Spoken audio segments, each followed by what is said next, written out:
истите проблеми со кои што се соочуваат, а тоа е несоодветни услови за сместување на старите лица во домовите кои што се општински јавни установи, меѓутоа и со проблемот на недоволните средства за вложување на обнова на капацитетите што ги имаат.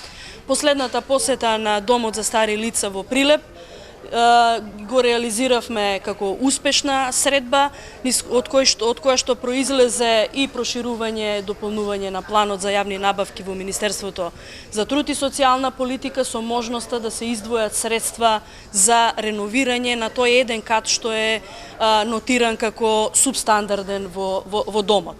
Кога зборуваме за реалната грижа за пензионерите, имаме во предвид дека треба многу да се вложува за да се подобри реалната позиција на пензионерите. Пред се мислиме на враќање на годишното усогласување на пензиите со растот на трошоците за живот. Ако се сеќавате, тоа беше 2 пати во годината, јануари и јули месец.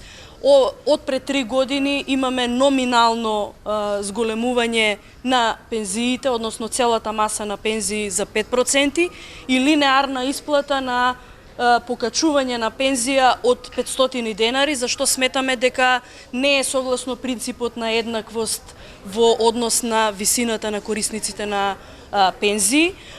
Планираме да го вратиме законскиот основ за 2 пати усогласување на пензиите во текот на годината, што ќе придонесе за раст на пензиите во текот на годината за повеќе од 600 денари, како што е во моментот. 600 денари нема да се намалат, меѓутоа ќе оди секако зголемувањето на пензијата многу повеќе, затоа што основот и трошоците за живот се многу поголеми од она што е реално зголемување на пензиите во моментот.